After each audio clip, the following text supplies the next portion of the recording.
Buenos días, tardes o noches, dependiendo la hora a la que nos escuchen. Soy Daniel Horacio Escudero y les doy la bienvenida a un nuevo programa de Corte Plural. El día de hoy, tenemos una mesa de gente que ya conocen. Tenemos por un lado a Gabriel Fernández. Gabriel, bienvenido.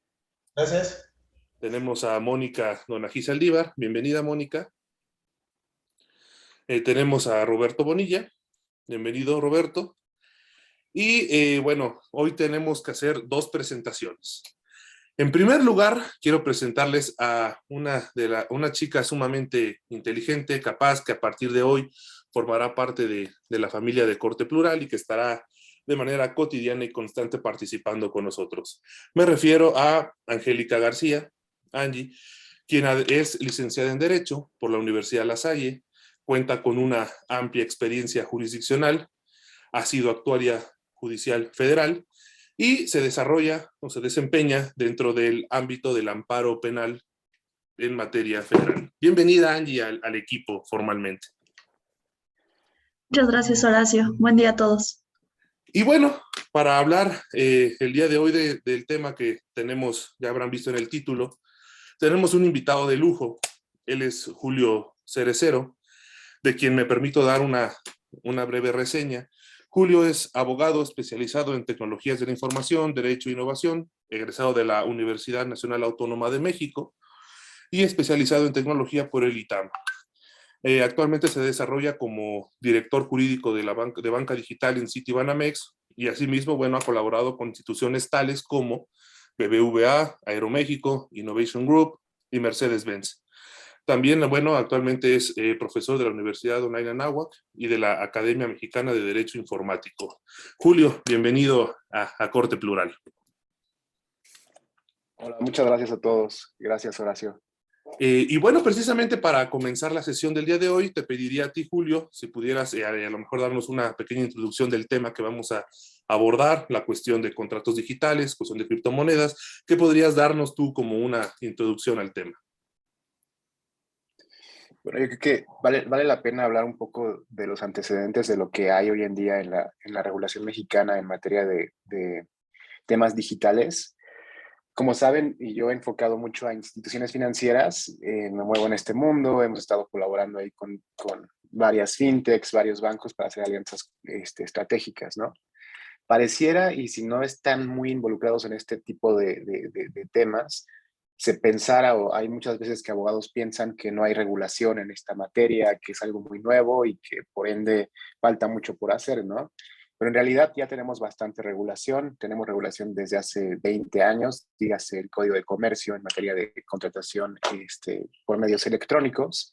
Aparte de ello, tenemos mucha regulación específica por lo que refiere a bancos, para efecto de igual hacer contratación por medios electrónicos, dígase contratos digitales, y también todo el andamiaje tecnológico, todo el andamiaje de ciberseguridad, para efecto de poder tener este tipo ¿cómo se puede decir?, de opciones para los clientes en el mercado, ¿no? Como sabemos, durante el tiempo y durante esta pandemia, este tipo de temas digitales tuvo un incremento y tuvo un boost sumamente, tangible, ¿no? De 2 años antes de la pandemia para acá, sí se había visto que los reguladores han modificado regulación para efecto de dos cosas, ¿no? Una, ser más amigables con estos temas digitales y estos nuevos modelos de negocio que tenemos hoy en día. Y aparte también un desarrollo de identificación biométrica, ¿no?, de las personas de manera remota.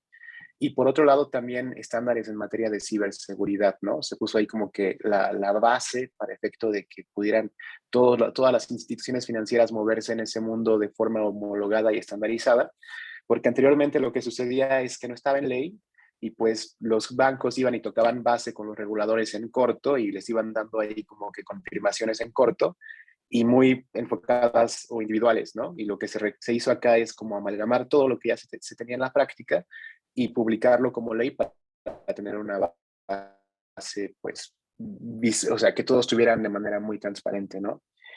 Aparte de eso, también hubo modificaciones en la regulación para permitir contrataciones de forma no presencial de productos bancarios, dígase cuentas de hitos, con un proceso biométrico de identificación biométrica por ahí.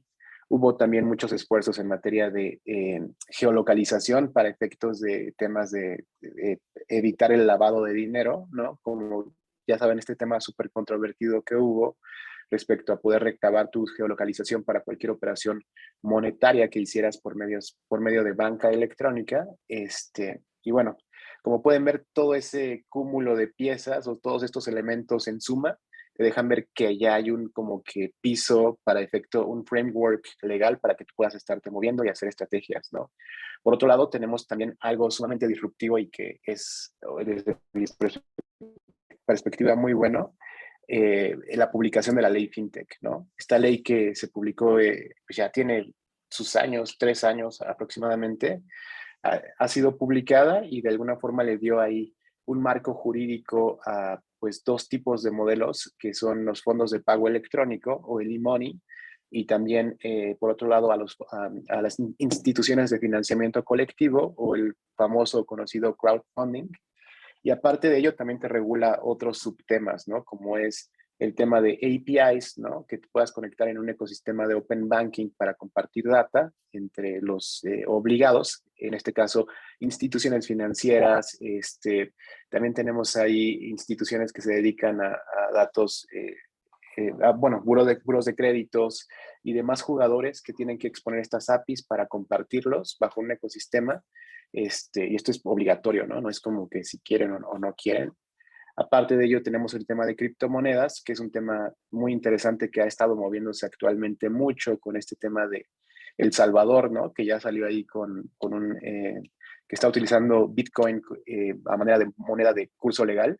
Y creo que ahí es muy importante platicar de qué es una criptomoneda para uso pues, cerrado, ¿no? Que es la que te regula la ley FinTech, que es la que, por ejemplo, puede utilizar cualquier empresa, pero en un ecosistema cerrado, y otras que son las stablecoins, que es esta criptomoneda que están desarrollando bancos centrales de cada país para efecto de que pueda servir como moneda de curso legal, ¿no? Dígase un peso virtual, dígase un dólar virtual, y hay ya muchos países que ya lo tienen implementado en donde pues ya se está moviendo este tipo de moneda, que al final del día es muy bueno, es algo a lo cual vamos a llegar tarde o temprano.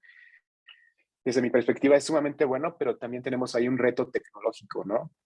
No sé si han tenido oportunidad de viajar por distintos estados de México, en donde pues no hay internet de repente o la señal es súper mala, o ni siquiera hay dispositivos en la población con ciertas características para el efecto de que puedan operar ese tipo de pues, moneda digital, que también nos deja ver un contraste entre la ley en papel, ¿no? Que es muy distinta a la práctica, ¿no? Que ya cuando las juntas, ahí es donde se pone interesante la cosa. A grandes rasgos, eso lo quería platicar como antecedente para partir todos como que de ese background. Ahora, enfocándonos a temas netamente de contratación digital, hoy en día, pues como pueden ver, todo se hace, o prácticamente casi todo, se hace por medio de aplicaciones móviles, plataformas, y al final del día ese es un contrato digital, ¿no? Tanto para plataformas de e-commerce, dígase, no sé, un Amazon o igual aplicaciones que se dedican a brindar servicios tipo Uber, tipo Rappi, ¿no? Uber Eats. Todo lo que haces ahí son contratos digitales, ¿no? Al final del día, cuando tú das clic, en un checkbox, dices aceptar o pones aceptar, esto es una contratación digital, ¿no? Para efectos de fintechs y de bancos, tenemos ahí estándar, bueno, por regulación ciertas características con las cuales tenemos que cumplir para efecto de poder hacer contrataciones digitales con nuestros clientes, ¿no? Hablo y voy a hablar más respecto a instituciones financieras por obvias razones. Para poder contratar con nuestros clientes, nosotros debemos de seguir 3 puntos específicos o 3 pilares específicos, ¿no? Que el cliente tenga firmado un contrato de algún producto bancario, por ejemplo, una cuenta de captación o una tarjeta de crédito. Aparte de ello, que tenga contratado un servicio de banca electrónica. Y este servicio de banca electrónica no es nada más que el canal por medio del cual ustedes como usuarios van a estar o van a poder contratar estos productos o servicios. Dígase su aplicación de Citibanamex Mobile, su aplicación de BBVA, ¿no? ¿Cuál otra? Cualquiera que se les ocurra, ¿no? Y para ello, pues tu contrato tiene que contar con ciertas características que también está regulado, tiene que estar registrado en un RECA, ¿no? Correspondiente. Aparte de ello, tienes que tener o hacer previo una identificación de tu cliente para poder armar un expediente del mismo, ¿no? Y esto por temas de ahí regulatorios de las disposiciones de lavado de dinero, en donde pues también te piden que perfiles al cliente para poder medir su perfil de riesgo, ¿no? O ubicarlo adecuadamente. Todo esto puede pasar en el mundo físico o en el mundo digital.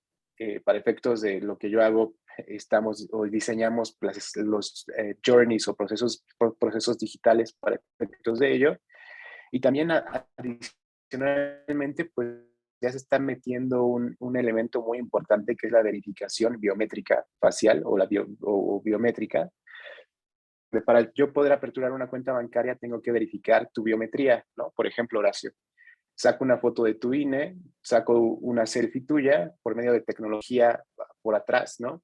Hago la verificación biométrica tuya, salen ciertos rasgos que me permiten ver que tú eres el mismo que está en la fotografía, y posteriormente esa información la estamos verificando con bases de datos de INE, por ejemplo, con la base de datos de INE que también tiene tu biometría facial para efecto de poder asegurar que tú eres quien dices ser y evitar ahí cualquier tema de fraudes o de riesgo, ¿no?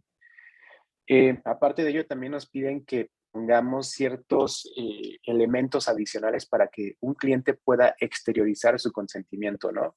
En las plataformas de e-commerce, con un clic, ¿no? O un check en un checkbox es suficiente. Para efectos de bancos nos piden claves dinámicas, ¿no? Estos tokens que se generan, por ejemplo, cuando ustedes hacen una transferencia bancaria o cuando aceptan un contrato por medio de su aplicación bancaria, es algo que por regulación nos pide la Comisión Nacional Bancaria de Valores para efecto de que un cliente pueda aceptar la contratación de algún producto o un servicio, ¿no? Aparte de ello, tenemos pues toda una serie de estándares y de niveles que tenemos que tener a nivel tecnología para poder mantener ese canal arriba, ¿no? Ese canal digital arriba para poder hacer este tipo de operaciones. Y aparte de ello, que es un tema también muy importante, el resguardo de esa información, ¿no? Hoy en día, pues tú contratas y todo, ¿no? Vas a tu aplicación móvil, contratas un crédito, te lo llevas, te llega una notificación que también por regulación te la tenemos que enviar. Obviamente la versión de tu contrato para que sepas a qué te estás sujetando, y previo a la contratación también te lo tenemos que presentar para que sea transparente vista el cliente. Pero un punto muy importante y que creo que ese va a ser un pain point regulatorio en materia de litigio en un futuro, es tienes que guardar toda la información adecuadamente, ¿no?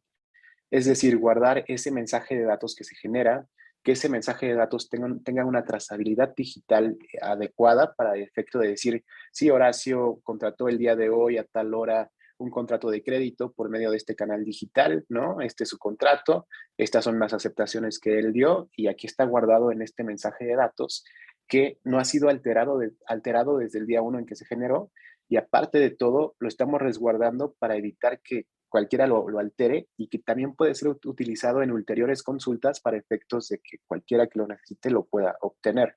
Dígase las áreas de litigio, por ejemplo, o inclusive el propio cliente, decirle, pues este es tu contrato digital, ¿no? De lo que tú estás o que tú has suscrito conmigo. No sé si hasta aquí haya alguna pregunta o si soy claro. Hay veces que ya traigo este tema muy, muy en mi chip y lo digo así como que ya como en automático, pero si hay algo que no se entienda o si no estoy siendo claro, por favor avísenme. No, de hecho, se nota bastante pues bueno, obviamente el conocimiento que tienes del tema, ¿no? Yo nada más brevemente destacando dos puntos importantes antes de cederle la palabra a alguno de los compañeros. Sería, pues primero lo que comentas en función de que es un tema relativamente nuevo, o sea, 20 años aproximadamente, que esto, bueno, demuestra un poco la evolución del derecho mismo, cómo tenemos que irnos adaptando a la realidad histórica en la que estamos viviendo. Y en segundo lugar, bueno, también en la investigación un poco que hicimos, pues bueno, esta cuestión de el número de leyes que involucran los contratos digitales, ¿no? O sea, porque ya mencioné, o sea, no es nada más el código civil o el código de comercio, sino también tenemos que meternos, por ejemplo, a la ley de firma electrónica, a la ley fintech, estas cuestiones, y esto es por mencionar algunas, ¿no? Entonces, es interesante ver cómo la evolución del derecho mismo tiene que adaptarse, ¿no?, al contexto en el que vivimos, a la realidad histórica. Gabriel, ¿tú qué nos puedes comentar?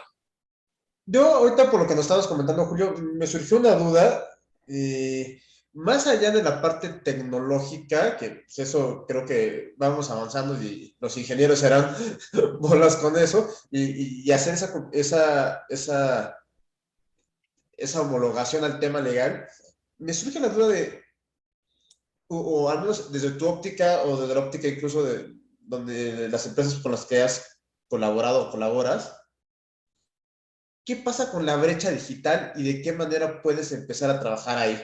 Porque ahorita lo que tú nos dices, oye, un contrato digital, generas tu token, tu nick, todo eso, sí, está padre y a lo mejor son cosas que nosotros entendemos, o si no entendemos, tan siquiera lo hacemos de una manera muy natural hasta cierto punto, ¿no? Pero tienes un sector de la población, gente mucho más adulta, que ese tipo de cosas son nuevas, con muchos trabajos podrán utilizar una computadora, sin embargo, requieren de utilizar este tipo de servicios porque pues, así está funcionando hoy en día, por ejemplo, la banca, ¿no? Y, pero su ignorancia del tema los obliga o los hace a confiar en terceras personas. Dígase, una secretaria, un asistente, familiares, etcétera. Y entonces ahí no sé si para usted significa un tema de seguridad desde el inicio, porque tú me decías, oye, ¿cómo tengo la certeza de que la persona lo realizó, contrató el servicio, pero cuando recurre a un tercero, pues le confía la contraseña, ¿no? Pero prácticamente ese tercero con esa contraseña puede hacer lo que quiera. Entonces, no sé si allí empezamos a tener como un pequeño desfasamiento entre la tecnología y la legislación y lo que realmente está sucediendo en la práctica. Claro, sí, y es una súper pregunta. Yo coincido contigo en ese punto en donde esto se da mucho, ¿eh? Personas que no están tan involucradas o que no tienen no están tan familiarizados con tecnología, dígase aplicaciones y todo esto, de repente le piden ayuda al nieto, ¿no? Oye, ayúdame a transferir tal dinero de no sé qué, o no comprendo bien esto, ayúdame, por favor, y ceden toda su información, o a la secretaria, o a alguien de que les ayude, ¿no? En donde pues esa persona al final del día ya tiene las claves y contraseñas para poder operar una cuenta bancaria, ¿no? En una banca electrónica, por ejemplo, en una aplicación. Otro ejemplo que se da mucho es que hay gente que va a sucursales físicas, van a un cajero o van a una de estas como que practicajas y todo eso, y de repente alguien les ayuda, ¿no? No necesariamente alguien del banco al cual acuden, igual, ¿no? Les sustraen sus claves y contraseñas y pues posteriormente ellos pueden hacer ahí un mal uso de las mismas. Inclusive también hay muchas prácticas hoy en materia de fraudes con esto de ingeniería social, en donde te llaman, ¿no? Así simulando que son un banco y hacen ahí como que te aplican ahí ¿cómo se puede decir? Un proceso de ingeniería social en donde te sacan tus claves y contraseñas también y después te están defraudando, ¿no? Es un gran tema y creo que tiene que ver también con algo que tiene que ver con educación digital, por así decirlo, ¿no? Educación financiera digital, es decir, tú estar consciente de qué puedes hacer y no puedes hacer en un canal digital, qué información puedes compartir y cuál no puedes compartir por seguridad propia, ¿no? En este caso, para efecto de que evites que ese tipo de prácticas, ¿no? Que te puedan dañar en tu patrimonio, en este caso. Imagínate que te bajen ahí el dinero de tu cuenta y que después hagas memoria y digas, es que yo le presté la contraseña a tal persona, y ahí ese es un tema atribuible totalmente a ti, ¿no? Los ingenieros luego llaman a este tipo de cosas en el argot que tienen, fallas de capa 8, ¿no? Que la capa 8 es el ser humano tal cual, y ya no tiene nada que ver con la tecnología. Entonces ahí pues sí es un gran, gran tema, ¿no? Por otro lado, abarcando el tema no financiero, pero no financiero digital, en la práctica, hoy en día también es necesaria una educación digital para efecto de que sepamos como individuos cómo podemos dirigirnos en canales digitales sin comprometernos, ¿no? Es decir, en redes sociales, en cualquier plataforma. por ejemplo, en Instagram o en Facebook, que más en Facebook se ve que mucha gente inclusive sube títulos, sube mucha información que tiene data personal, que al final del día eso te puede jugar en tu contra. O estás subiendo información personal que también dices, oye, pues es que si subes esto también una persona malintencionada lo puede utilizar para efecto pues inclusive afectarte o inclusive sacar un crédito en tu nombre y que tú ni sepas, ¿no? Sacando esa información tan sensible que muchas veces se pone ahí arriba como si fuera nada, ¿no? Y es muy chistoso este fenómeno de que por un lado mucha gente sube ese tipo de información y por otro están muy preocupados por las políticas que ponga Mark Zuckerberg en sus plataformas, que luego ni leen, ¿no? Entonces dices, oye, pues es que es inconsistente. Yo creo que sí es necesario también educarnos en temas digitales para efecto de protegernos y poder estar pues, dirigiéndonos de una forma adecuada en este tipo de lugares, ¿no? Digitales. Ahora ya viene el metaverse, ¿no? Que va a ser la evolución exponencial de todo esto. Y ahí te encargo, ¿no? Si no, si de inicio no tenemos como que una educación para dirigirnos en esto, imagínate ahí arriba, ya cuando estemos en ese punto en la vida, que ya viene el corto plazo, por lo que veo, ¿no? Por otro lado, el tema de brecha digital. La brecha digital es algo muy importante, es un gran tema, un súper tema, porque como sabes, en países como el nuestro, ¿no? En donde más del 50% de la población es pobre, y se dice pobre el hecho de que no tienen a veces ni para comer en un solo día. Imagínate cómo va a estar el tema digital en ese punto, en esa parte de la población, ¿no? También hablamos de una población que tiene una, pues, inclusión financiera muy reducida, ¿no? Que somos una población en donde muy pocas personas tienen acceso a crédito o inclusive a cualquier servicio bancario. Imagínate esa realidad versus estas campañas que se quieren hacer de digitalización. Obviamente estamos en un mundo que se tiene que equilibrar. Yo lo que considero que para efectos de poder hacer un poquito la balanza más equilibrada, pudiera ser un tema de educación y que esa educación y esa información se transmita a toda la gente para efecto de que podamos estar equilibrando la balanza. Al final de todo, desde mi perspectiva, la base es la educación, el conocimiento, para que de ahí se pueda partir a una evolución, ¿no? Aparte de ello, también hay un tema ahí en cuanto a lo que comentábamos de la infraestructura, que hay en algunas localidades en donde el Internet pues no funciona o bien no es tan abierto para que cualquier persona lo pueda utilizar o pueda tener acceso a ello, que también es un tema que influye en esto de la brecha digital. Y por otro lado, tenemos también a personas que pues sí pueden hacer, sí pueden conocer, sí pueden documentarse en este tipo de materias, pero no quieren, ¿no? Que es un tema más personal, en donde muchas veces ya son digitales ellos, pero no se dan cuenta, ¿no? Por ejemplo, una mamá, ¿no? Que ya pide ahí por Uber Eats, una mamá que está comprando sus cosas en Amazon, una mamá que está haciendo transferencias bancarias por medio de su aplicación móvil, pues ya es digital, pero no sabe, ¿no? Y cuando le dices de temas digitales se espanta, pero en realidad pues ella ya lo está utilizando, pero no sabe. Entonces es un tema ahí también como de cambio de chip tal vez. ¿Qué se hace o qué se está haciendo ante esto? Hay muchas empresas que se preocupan por ello y están tratando de hacer estudios y brindar esa información pública para que la gente se pueda documentar. Los bancos también están haciendo campañas para efecto de poder tener o pues poder eh, compartir esta educación financiera a sus clientes y que ellos puedan también adoptarla y dirigirse de una manera adecuada para efecto de que pues vayamos madurando en este tipo de comportamiento en el mundo digital. Eso es lo que te puedo comentar. No sé qué opines al respecto. No, bueno, y además, bueno, justamente es esto, ¿no? Como hemos ido introduciendo paulatinamente la tecnología. No sé, Gabriel, ¿ibas a hacer otro comentario? O... No, al contrario, ahorita que me decía de que más, me quedó clarísimo que ese es un gran reto, como dices, es un tema que va de completo, como dicen los ingenieros, ese no es mi problema, ¿no? Eso ya es un tema más nada operativo, pero a final de cuentas impacta, ¿no? Y creo que, como tú dices, para allá vamos, ¿no? Vamos a ver a lo mejor de qué manera vamos encontrando soluciones en el camino, ¿no? Sí, bueno, además yo también quisiera, aquí como algo que comentabas al principio y que sí quisiera retomar, y a lo mejor esto me gustaría como también escuchar la opinión de Angie en esto. ¿Por qué? Porque esta es una cuestión mucho que se maneja en materia penal, pero además, o sea, que estoy hablando del razonamiento probatorio, de lógica probatoria, porque los temas probatorios son sumamente importantes en todas las materias, evidentemente, pero materia penal como que lo tiene muy, muy claro, muy muy notario, muy específico. Y yo quisiera preguntarte, por ejemplo, lo que comentaba Julio, ¿no? Esta cuestión de ahora cómo vamos a probar este tipo de cuestiones en juicio, cómo vamos a llevarlas a juicio, cómo vamos a entender, capturar todo este material. ¿Tú qué opinas, Angie? Y bueno, también qué puedes opinarnos de estos temas. Bueno, primero que nada, a mí me llamaba mucho la atención esta parte de resaltar lo que mencionaba Julio, ¿no?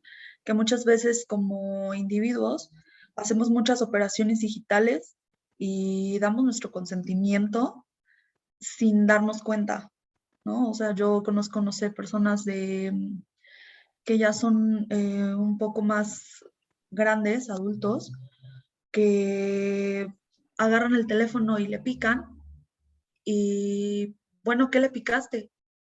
Pues no sé, nada más me salió un letrerito ahí y yo le di clic, ¿no? Y ya me abrió esto. Entonces, creo que desde que damos nuestro consentimiento en todas estas formas y todos estos movimientos, pues ya estamos, digo, ya sea como una firma electrónica simple o avanzada que ya tiene como otras consecuencias, creo que lo principal es acreditar ese consentimiento que se da, ¿no? Claro. Totalmente, y creo que ese punto de firma electrónica es muy, muy importante porque, como bien mencionas, tenemos firma electrónica avanzada, ¿no? Y ahí ambas son legales o ambas las puedes utilizar para efectos de contratar algún producto o servicio, pero ¿cuál es el tema de fondo? Y yéndonos a un punto netamente probatorio, es la atribución de esa firma electrónica, ¿no? Es decir, una firma electrónica, por así decirlo, simple, en donde no hay un dato biométrico ligado a esa firma, fácilmente puede ser repudiada por alguna persona, ¿no? Tiene muchos elementos para repudiarla y por ende, pues no reconocer la contratación que hizo en X momento en la vida. Pero por otro lado, tenemos firmas electrónicas avanzadas que ya incluyen data biométrica, ¿no? Ya incluyen rasgos pues, ligados a nuestro cuerpo, en donde ahí sí es muy difícil quitar o repudiarla, porque pues se fue asignada a ti. Por ejemplo, este tema de la firma electrónica que nos da el SAT, en donde para efecto de que te la proporcione previo tienes que ir físicamente pues, al lugar, te identificas con una identificación oficial vigente, captan tus datos de biometría, ¿no? Y aparte de eso, pues ya se genera la firma electrónica avanzada que te asignan a ti y que únicamente tú vas a poder utilizar. Obviamente lo que firmes con eso, si tú lo repudias, te van a decir, oye, pues es que eres tú, ¿no? Y está todo este proceso que respalda todo esto, ¿no? Que al final del día es muy complicado que se pueda repudiar, pero a lo que voy es que en la práctica, pues sí tenemos firmas electrónicas avanzadas que ya están penetrando en el mercado, pero todavía falta mucho por recorrer, ¿no? Hay veces que la adopción de tecnología o de este tipo de soluciones al mundo financiero es un poco lenta porque tenemos que pedir autorizaciones. Hoy la regulación se modificó el año pasado, hace unos 3 meses, en donde para efectos de firma electrónica ya tenemos una excluyente para efecto de que no tengamos que pedir autorización a CNBV, pero aún así no queda tan claro el criterio, ¿no? Entonces, yo creo que esto va a tener que irse adecuando en la regulación y calibrando para efecto de que vaya siendo más amigable para efectos de que podamos meter y armar más modelos de negocio digitales que nos puedan beneficiar y que sean seguros para todos, ¿no? Tanto para las empresas como para ti como usuario, y se pueda ir escalando este mundo digital, yo considero. No, y además, por ejemplo, ahorita en esto que mencionas, Roberto, a lo mejor no me dejarás mentir, ¿no? Como esta lógica en la que muchas veces nos hemos guiado de que, yo recuerdo, ¿no? El primer gran como avance que había hecho los bancos era la cuestión de la firma o bueno, del NIP que le pones a la tarjeta cuando haces un pago en alguna sucursal, ¿no? Con alguna terminal. Pero de pronto, bueno, uno empezó a ver que también eso podía ser clonado y podía captarse, entonces empieza a evolucionar esta lógica y ya hoy por hoy, por lo menos, digo, en el banco en el que yo estoy, pues para hacer una transferencia sí te pide una identificación facial, ¿no? O sea, para ya poder acceder a uno de esos movimientos. Tú, Roberto, ¿cómo ves, qué opinión tienes de este tema? ¿Cómo ves esta evolución, este avance, progreso? Mira, tarde o temprano, como dice Julio, vamos a llegar. Estemos de acuerdo o no, como abogados, ingenieros o a lo que hagamos, ¿no? ¿Por qué? Porque lo hemos normalizado como sociedad y sobre todo buscamos hasta cierto punto inmediatez, en este caso operaciones financieras. Sin embargo, tengo una pregunta, si se me permite hacerle a Julio, porque, por ejemplo, nosotros sabemos que el Código de Comercio regula lo que son los mensajes de datos, certificaciones y todo. Pero, por ejemplo, actualmente ya existen instituciones en las cuales, o bueno, más bien empresas que utilizan la firma electrónica y le dan con tu firma electrónica en un documento en papel, lo tratan de certificar, homologar, cumplir los criterios del Código de Comercio, ¿no? Para homologar ese aspecto en la perfección de un instrumento jurídico. Sin embargo, la pregunta es, ahora sí que desde tu trinchera, Julio, como institución financiera, bueno, en tu experiencia en instituciones financieras, los prestadores de servicios de certificación de una firma electrónica bancaria son los mismos, o más bien hay una equivalencia hasta cierto punto a los que están autorizados por la Secretaría de Economía o como los que tiene el SAT, porque al menos la ley sí es general, pero no hay así como un término medio de ellos sí, ellos no. Sabemos que es una firma electrónica y perfecciona el instrumento, pero la prestación de ese servicio del mensaje de datos, de la certificación y de todo, ¿es igual o es diferente? En la práctica, vaya. Sí, yo creo que es un punto importante y creo que hay que diferenciar dos mundos, ¿no? Uno es estampar una firma autógrafa en un dispositivo electrónico. Dígase que tú en tu celular vas a suscribir un contrato y ahí con tu dedo le haces así como que tu firma o generas tu firma. Eso es estampar una firma en un dispositivo electrónico, ¿no? Hay tecnología que te permite que cuando tú haces eso, en la misma pantalla puedas recabar datos biométricos de la persona. Dígase ritmo, trazo, todo esto que en el mundo físico se da, ¿no?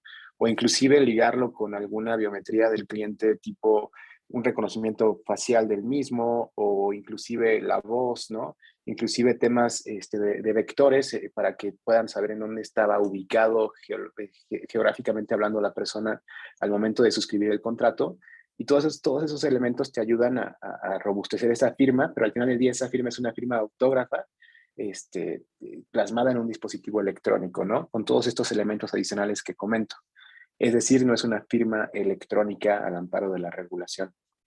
Ya cuando nos vamos al tema de firma electrónica, como bien decías, tenemos el Código de Comercio y aparte ya tenemos también reflejados apartados de firma electrónica en las disposiciones que derivan del artículo 115 de la Ley de Instituciones de Crédito, ¿no? Para efecto de esa parte de lavado de dinero.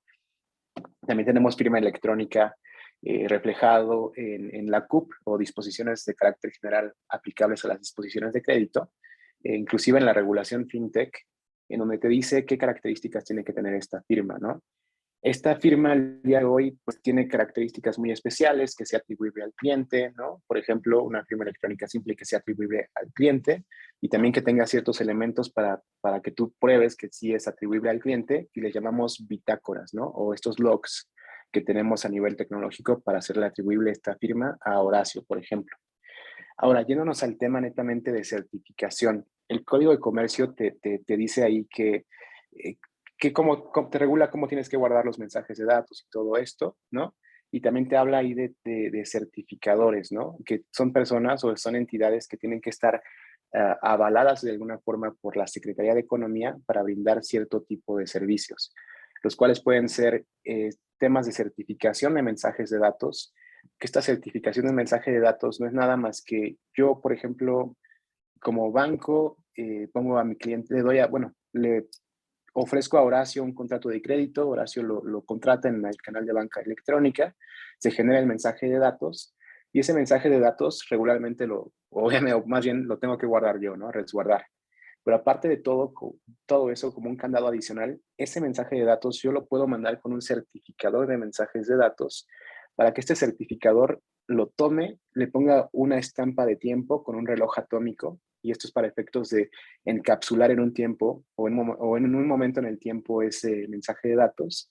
Y aparte de eso, le saca una radiografía digital, más bien una radiografía matemática, por así decirlo, en donde corre un proceso a ese mensaje de datos y te genera un hash, que no es nada más que un número, el cual deriva de esa radiografía matemática que te hace, en donde todos los elementos que están ahí en ese mensaje de datos, cuando se les corre este proceso, te genera un número 13, por ejemplo. Si tú mueves algo de ese mensaje de datos, algo mínimo, si lo alteras, dígase alterar el contrato, y le corres otra vez ese proceso, te va a generar un número distinto, ¿no? Ahí es donde ya tenemos un elemento adicional para probar si se modificó algún mensaje de datos o no en algún punto en la vida, y con la estampa de tiempo pues nos ayuda mucho porque ya está encapsulada en un tiempo, en un espacio de tiempo determinado. Eso es uno de los servicios que da un certificador, ¿no? O en este caso un certificador de mensajes de datos. Por otro lado, también tenemos este tipo de entidades que también te pueden generar firmas electrónicas, ¿no? Ellos siguen un protocolo que deriva de la ley modelo de la UNCITRAL, en donde para efectos de que puedan brindar o ellos estar dándote una firma electrónica que puedas usar bajo sus modelos o sus estándares, tienen que pasar por todo ese proceso anterior y tienen que ser avalados por Secretaría de Economía. Estos certificadores de firma electrónica, ya una vez avalados su proceso o avalado su proceso por Secretaría de Economía, pueden brindar ese servicio, por ejemplo, a tu empresa, si tienes una, para efectos de que puedas estar utilizando su firma electrónica, para efectos de que puedas hacer una contratación digital de una manera pues segura en este caso, ¿no? Entonces, como puedes ver, son dos servicios distintos. No es que uno sea excluyente del otro, al contrario, son complementarios para efectos de utilizar este tipo de firmas en el mundo digital. Muchas gracias, Julio. Bueno, y además, otro de los temas que, bueno, es invariable dentro y lo estamos viendo en la práctica como abogados, pues este tema también del juicio en línea, ¿no? Y digo, ¿y por qué a lo mejor pareciera que no tiene relación, pero sí lo tiene desde la perspectiva de que igual estamos desde un punto asumiendo términos y condiciones, estamos aceptando el consentimiento mismo dentro de la aceptación de una firma como tal? Pero bueno, por ejemplo, Mónica, tú que en este comentario, ¿qué nos puedes hacer? ¿Qué nos puedes comentar al respecto? ¿Qué opinión te merece? Gracias, Dani. Bueno, la experiencia que he tenido con el juicio en línea también ha sido en el Tribunal Federal de Justicia Fiscal y Administrativa, que tiene un capítulo específico, y realmente en la práctica fue todo un tema en su momento, porque actualmente con la pandemia pues incrementaron los juicios a través de la plataforma, y precisamente fue el consentimiento, que tú tenías que utilizar firma electrónica, consentir bajo protesta, decir verdad que los documentos eran los mismos originales que te estaban subiendo a la página, y qué valor probatorio le ibas a dar, si era el original o no, sobre todo porque tienes que adjuntar, por ejemplo, pues el acto como tal en original, y muchas veces se detectó que se modificaban.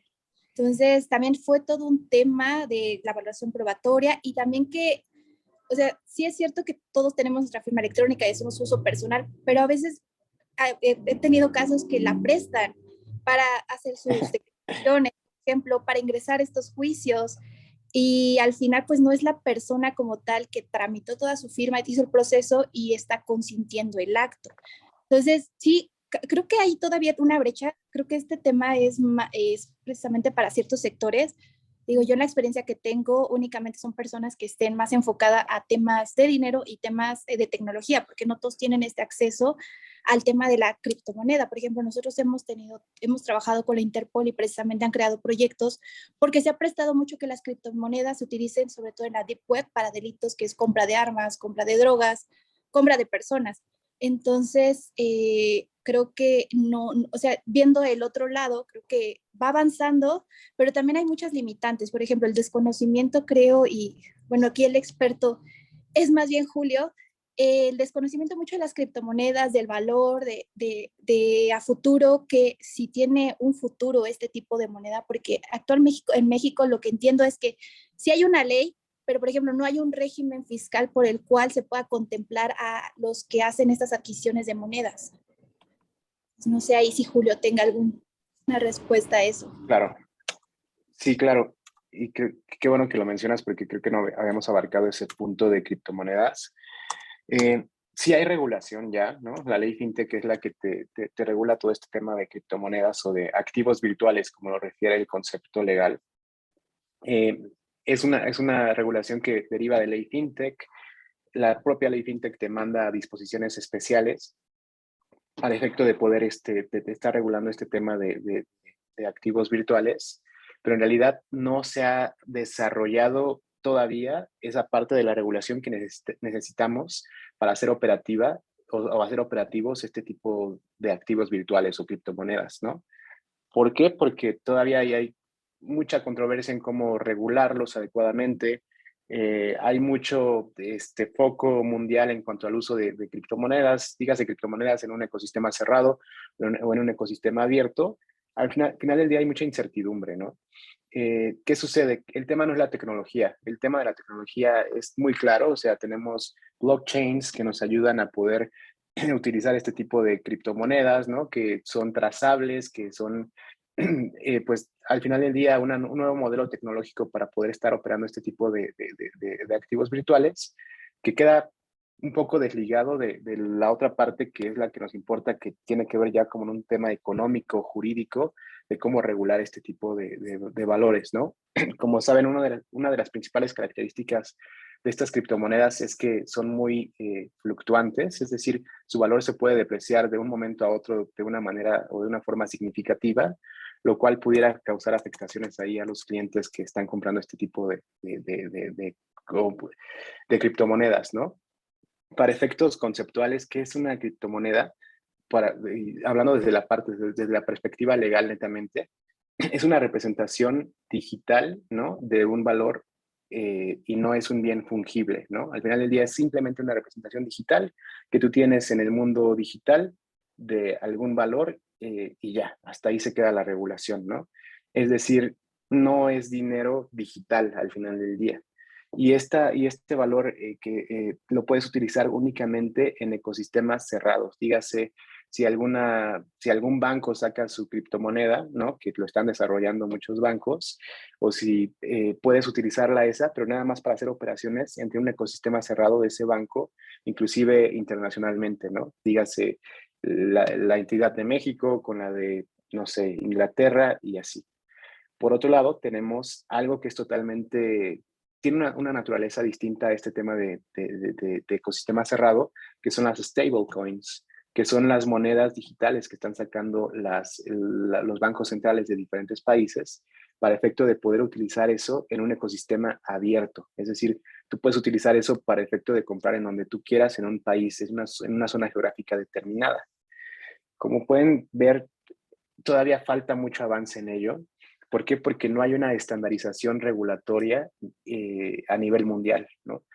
Y siendo que esto va a ser una interconexión mundial descentralizada, así se quiere, sí es necesario homologar los rieles regulatorios a nivel global para efecto de que tratemos esta criptomoneda de una manera igual o similar en todo el mundo y así evitar pues que haya un desequilibrio o inclusive delitos utilizando este tipo de monedas, ¿no? Aparte de ello, los reguladores también necesitan homologar criterios para efecto de poder estar regulando este tipo de monedas, de criptomonedas, para efecto de que sí haya un buen tratamiento del mismo, ¿no? Todavía no se ha logrado, que se está en vías de, pero por el momento, para efectos de México, todavía estamos pues muy rezagados realmente. Después de la regulación que se emitió de ley FinTech, no ha habido un avance significativo en materia de activos virtuales. Sí salió por ahí una regulación secundaria, pero pues no se ha avanzado más, ¿no?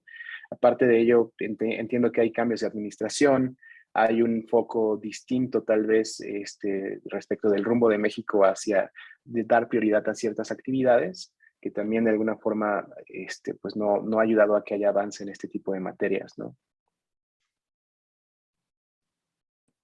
¿Sabes? Por ejemplo, yo hablando obviamente del tema de criptomonedas, pues al final, digo, también reconozco un poco que a lo mejor no es mi área de expertise ni mucho menos, pero sí, por ejemplo, parte uno a veces pues un poco del preconcepto o la preconcepción que se tiene de este tipo de ideas.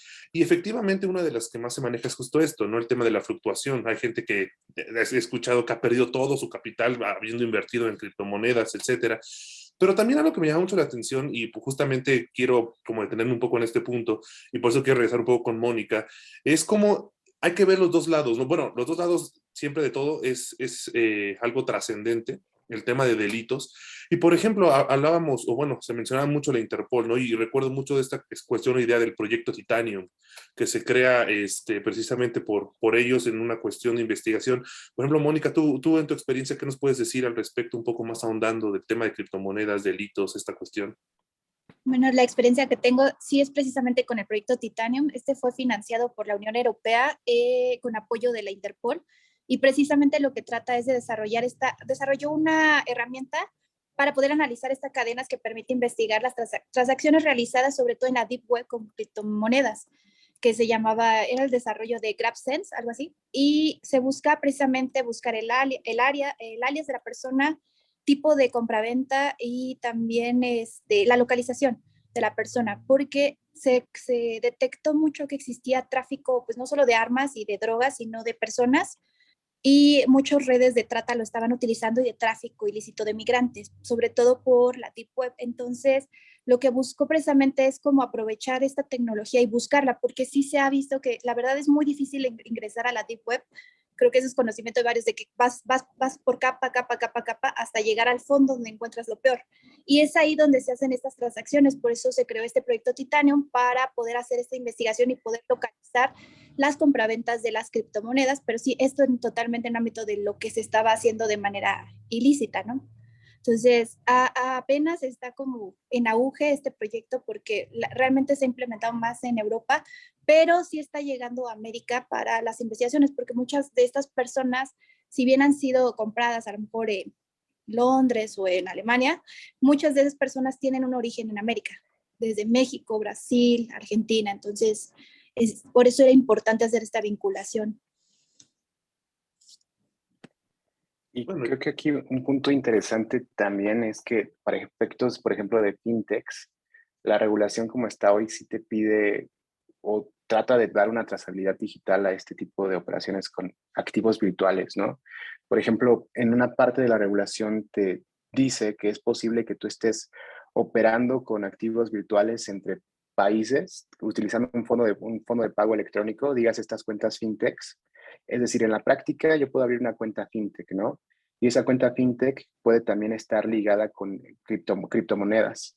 Y yo puedo estar haciendo transferencias internacionales entre esas cuentas fintechs con otros bancos que acepten esas cuentas fintechs en otro país, utilizando criptomonedas, ¿no? Al final del día hay una trazabilidad y siempre, siempre, siempre ese e-money o esa cuenta fintech va a estar ligada al final del día a una cuenta bancaria, a una cuenta que vive en un banco, que son estas cuentas concentradoras macro en donde va a caer todo este dinero que se esté representando en activos virtuales en el mundo digital o en un fideicomiso, ¿no?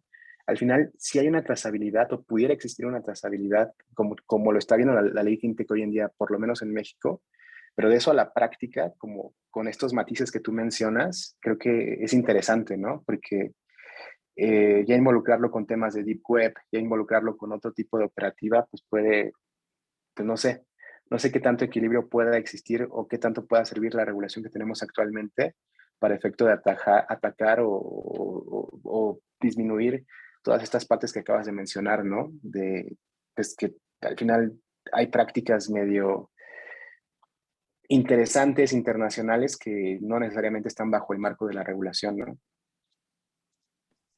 no, por supuesto, siempre es importante buscar este tipo de medidas, ¿no? Que nos impidan. Bueno, pues sobre todo que se apliquen ciertos delitos, ¿no? Que se ejecuten ciertos delitos. Gabriel, ¿tú qué nos puedes decir de este tema? Yo, no, salvo la mejor opinión de ustedes, pero yo siempre he sostenido, o creo hoy en día, que tenemos un problema, bueno, dos problemas. Uno es que el mercado está demandando a niveles muy rápidos ese tipo de servicios. ¿no? Como usuarios, nosotros queremos que nuestros bancos, los servicios que contratamos de manera electrónica sean más rápidos y más sencillos y más eficientes, etcétera. Y eso obliga al prestador del servicio pues, estar movilizándose. Pero, por ejemplo, en temas de criptomonedas la gente está más desesperada en querer entrar a ese negocio que en entender cómo funciona. Que en entender, que más allá del tema financiero, de que si es una moneda o no, si es especulación o no, tecnológicamente el cómo funciona es algo que ni entienden ni saben, pero porque mi compadre o porque una amiga en Facebook ya lo subió y ya me dijo que sí funciona y todo eso. Entonces todo el mundo cree que con eso se va a hacer millonario de la noche a la mañana. Creo que ya es muy tarde para esa gente que lo quiere hacer. El que empezó hace muchos años a lo mejor sí, pero creo que es muy tarde.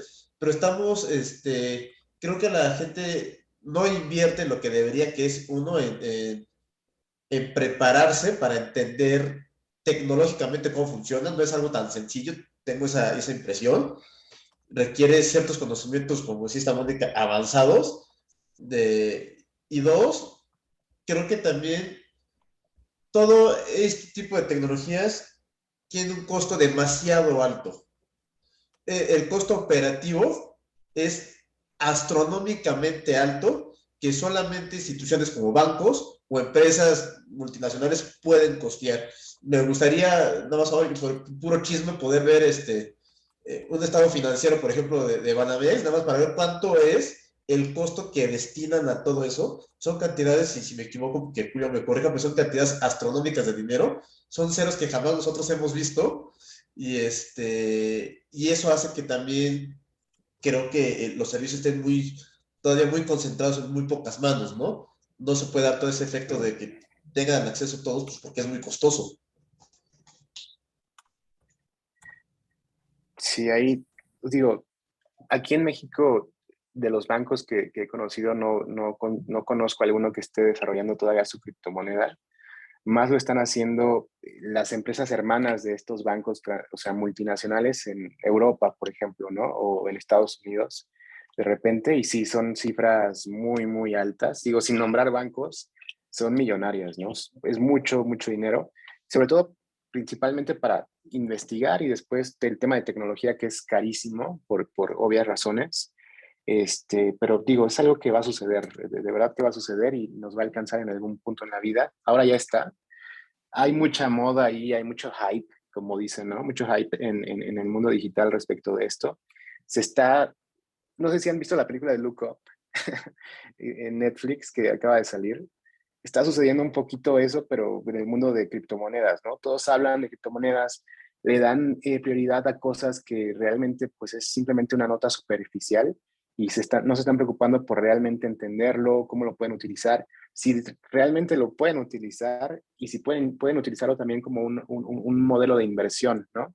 Yo coincido contigo que por ahora, dada esta moneda tan inestable que representa un activo virtual, no sería tan adecuado que una persona meta todo su dinero, su patrimonio ahí para efectos de querer ganar un rendimiento. Creo que sería irresponsable. Pero bueno, creo que sí es importante entender primero las bases de qué es, para qué opera, y ya de ahí partir a algo o maximizarlo, ¿no? Escalar este tipo de modelos de negocio con criptomonedas. Claro. Angie, ¿qué nos puedes comentar? Me parece sumamente interesante cómo comenzamos hablando desde nuestra aceptación en una casilla a criptomonedas y empezamos con la idea de que no todos podemos comprender qué alcance tiene nuestra aceptación en muchas cosas, ¿no? Y vamos desde lo más sencillo hasta cosas más elaboradas y complicadas como podría ser un sistema de criptomonedas. Pero me parece muy interesante lo que dice Mónica en la parte de que si bien bueno, Mónica y Gabriel, que si bien hay cosas que pues nos van superando, cosas nuevas y en cuestiones de tecnología, y ahí va el derecho detrás, ¿no? Tratando de regular y de darle forma a todas estas cuestiones. Pero me gustaría plantearle a Julio la siguiente pregunta. Tengo entendido que la cuestión de criptomonedas es un poco más anónima y pese a que está toda esta especie del blockchain que es como una especie de registro, por lo que entiendo, de todas las transacciones que se hacen. ¿Qué tan posible es que se investiguen cuestiones más profundas, como lo que nos planteaba Mónica, con este resguardo de transacciones que se hace? No sé si me di a entender.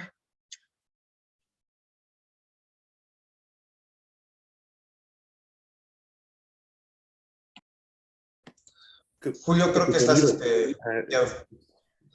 Perdón, te entiendo la pregunta. Creo que hay muchos matices en eso, porque, por ejemplo, hoy en día tenemos wallets en México que te permiten comprar bitcoins, por así decirlo, ¿no? Simplemente comprarlo. Tú pones ahí una cuenta bancaria, de ahí el dinero se sustrae para efecto de que puedas comprar esta representación digital de dinero por fracciones, o si tú quieres, pues te compras un bitcoin completo, ¿no? Que andan medio caros por ahora. Y eso se queda ahí. Por otro lado, tenemos otro layer en donde tú puedes utilizar criptomonedas para efecto de comprar algo, ¿no? Siempre y cuando acepten este tipo de moneda. Y sí es un sistema descentralizado y todo, pero al final del día yo creo que para el cliente de a pie, pues sí puede ser trazable, ¿no? De alguna forma, que tal vez compró una criptomoneda por medio de este wallet y después se fue a comprar, no sé, un viaje en Suecia y pagó en una empresa sueca con criptomonedas, ¿no? Que creo que esos son los menos y son los más light. Respecto a las demás operaciones que se estén haciendo con este tema de criptomonedas, entiendo y se comentaba ahorita que hay varios estudios y varias colaboraciones internacionales para efecto de poder identificar quién está detrás de estas operaciones. Si bien es cierto, para las personas como con perfiles regulares no veo tanto tema, para este tipo de delincuencia ya organizada que está utilizándolo para efectos pues, inadecuados, ahí sí, te soy sincero, no tengo tanta información al respecto. Sé que por la naturaleza de la plataforma sí puedes descentralizarlo y sí puede ser que al final del día se pierda, ¿no? La raíz de quién está generando ese tipo de compra o no, se pueda desvirtuar de alguna manera. Y creo que es algo por lo cual están trabajando todos los gobiernos para efecto de sí poner rieles y estándares para hacer identificables esas operaciones trazables de una manera homologada, homogénea, dado que como esto permea en todo el mundo, tenemos que tener bien alineados a todos los reguladores y todas las regulaciones para efecto de que esto siga siendo, pues de alguna forma, anónimo en el sentido de que puedan perder la trazabilidad de quién está haciendo la operativa. Claro. Tú, Gracias, Roberto, Julio. ¿qué nos puedes comentar? Para el tema de criptomonedas, en mi opinión, como dijo Gabriel, no es más que altas y bajas, ¿no? De que la gente desea, ve que alguien gana y obviamente eso genera un deseo y una inversión y por eso suben y bajan y es tan inestable en ese aspecto, ¿no? En el otro, también el uso de criptomonedas, desde mi opinión, sí choco un poco sobre el tema, porque les voy a decir por qué, porque uno de los principios, al menos de Bitcoin, las demás ya es distinto, es estar desincorporado o no estar centralizado en el término de política monetaria. En este caso, pues el Bitcoin como es alternativa, ¿no? Pero también soy consciente de algo, si las criptomonedas suben en algo es porque los americanos le llaman el trust, y eso en cualquier institución financiera es lo que, la seguridad y la confianza que yo estoy dando, ¿no? Entonces es como un choque entre esas dos cuestiones, ¿no? Más que nada, tenemos el otro ejemplo, el extremo, desde los que permiten uso de bitcoins y otro tipo de monedas, hasta el más totalitario que es China, ¿no? Entonces, no sé si en México ya está el proyecto del Banco de México de stablecoins, pero ojalá no lleguemos al caso de China, porque ellos desde hace creo que 7 años ya estaban trazando las operaciones y eso al final, más que nada es para cuestión de recaudación de impuestos. Entonces, Totalmente. nada más que en mi opinión, no sé, Julio, también sabemos que en el caso de China, pues ya está esto como la tipo pirámide social, de dependiendo qué tan famoso, qué tanto pagues impuestos, van a ser tus prestaciones, tus créditos. Yo en lo personal, me cuesta llegar o que lleguemos a esa realidad en México. Nos falta, pero ojalá no esté todavía tan fincado ese proyecto. ¿Por qué? Porque pues va a limitar a la inclusión financiera, creo yo. No lo sé.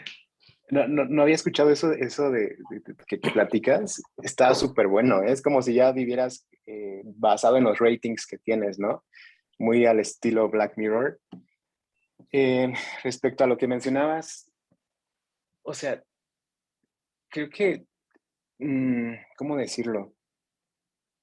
Actualmente de alguna forma ya vivimos bajo ese esquema, ¿no? De, por ejemplo, tus evaluaciones anuales que te hacen, ahí ellos determinan si te incrementan el sueldo o no, o cuánto tienes que recibir de bono o no, que al final no es como transparente, pero de alguna forma está haciendo un rating sobre ti para efectos de que recibas beneficios, ¿no? Eso migrarlo a un sistema como país está interesante porque al final va a ser un reflejo de lo que ya estaba pasando en la iniciativa privada, ¿no? Que creo que sí, yo creo que sí lo veo suceder, ¿eh? Vamos para allá. Inclusive para los servicios, ¿no? Tú le das un rating a la persona que te ayudó a transportarte en el Uber y él también a veces te está como que rateando a ti, ¿no? De, ¿fue un buen cliente o no? Y si no fue, le cobro tanto porque hizo algún destrozo en mi unidad, ¿no? Yéndonos al otro tema de China, también hay que tomar en cuenta que China es un país, pues, que tiene un esquema político distinto al nuestro, ¿no? O sea, nosotros o sea, de alguna forma México no es comunista, China sí, eso les ayuda a concentrar más, ¿no? Eso les ayuda a tener un mayor control sobre sus empresas, sobre la sociedad principalmente, y acá no está tan centralizado todavía, y creo que eso le ayuda a China a hacer todo este tipo de movimientos. Pero sí es relevante mencionar esas diferencias entre países, ¿no? Porque, por ejemplo, WeChat, ¿no? Que es una mega plataforma que utilizan para todo, ¿no? Está en China, pero también, o sea, hay que ver ese fondo, ¿no? De que China es comunista, China pues no tiene tal vez tantas opciones en cuanto a entidades que puedan proponer algo en esa sociedad, versus un Estados Unidos que es súper netamente competencia, ¿no? O un México que también dentro de sus estándares es también netamente competencia. Creo que también eso ayuda a ver por qué otros países sí tienen implementadas cosas tan robustas y funcionales y en otros tal vez no sería tan aplicable, ¿no? O no se ha dado un caso igual. ¿No? Y vaya, realmente este ha sido un tema, una conversación sumamente interesante y de verdad lo que Julio nos ha comentado y hemos podido ilustrarnos más allá de lo que uno puede leer ha sido bastante productivo. Bueno, desgraciadamente como cada programa, pues nos acercamos al final de y evidentemente pues llegamos a la sección donde le pido a cada uno una reflexión final. Entonces, no sé, Roberto, que nos puedas dar como una reflexión final del tema. Al menos por la experiencia y el conocimiento que nos compartió Julio, que estamos en pañales todavía en ámbito fintech, en ámbito de normalizar este tipo de operaciones financieras inmediatas con herramientas tecnológicas, que considero que a lo mejor estaría padre en su momento complementar esa parte, ¿no? De los prestadores, las operaciones dentro de un mismo. Ya lo mencionamos, algún día vamos a llegar, y que no invertamos todo en criptomonedas, porque también, cambiando de área, ¿no? Es algo, un área que todavía nos falta explotar un poco, pero creo que sería todo. Muy bien. Gabriel, ¿tú qué nos puedes decir de comentario final? Yo me quedo con muchos temas, pero sobre todo que creo que, como platicaba Julio, más allá de un conocimiento a nivel especialista como es Julio que tienes, creo que a todas las personas nos hace falta adquirir este concepto o esta educación digital que nos comentabas tú, ¿no, Julio? Porque andar por la vida dándole clic sí a todo, creo que puede traer muchos problemas. Creo que nos hace falta, a lo mejor a veces sería el primer lado para empezar, ¿no? El generar estos mecanismos para que la gente y todos tengamos acceso a esta educación digital, porque partiendo de ahí, ahora sí es mucho más fácil, creo que haces más fácil y accesible el servicio, porque la gente ya sabe qué es lo que quiere, por lo menos, ¿no? Tan siquiera ya tiene una idea más clara y no llegan con los prestadores de servicio a decir, yo quiero una cosa que haga esto, yo quiero algo así, oiga, no tengo ni idea de lo que me está pidiendo, pero quiere algo, ¿no? Entonces creo que eso hasta podría ayudar a orientar más la tecnología, donde debe enfocarse y cosas por el estilo. Sí, claro. Gracias, Gabriel. Angie, ¿tú qué nos puedes dar como una reflexión final? Pues yo también como Gabriel creo en la importancia de tener esta educación financiera como personas, como mexicanos también, el poder tal vez aumentar un poco el interés, ¿no? Personal de poder investigar sobre estos temas, informarse, tanto respecto de los contratos digitales como los datos que nosotros tenemos y que proporcionamos a veces, como mencionaban, pues muy fácil, ¿no? Y el alcance que puede tener todo eso, sus consecuencias, creo que es algo muy importante que tenemos que reflexionar todos. Gracias, Angie. Y Mónica, ¿qué nos puedes decir tú como reflexión final? Pues estoy de acuerdo con muchas opiniones, sobre todo del tema de que falta educación digital. Para esto falta mucho conocimiento y abrir mucho la brecha para que esto sea accesible para todos y no para ciertos sectores. O sea, me parece que aún esto va a seguir avanzando, o sea, el tema de la tecnología, las plataformas, y creo que hay que irnos familiarizando con ello para no verlo como algo malo, ¿no? Y utilizar lo positivo de estos temas. Por supuesto. Y bueno, Julio, ¿qué nos puedes tú comentar en una reflexión final, en una idea final?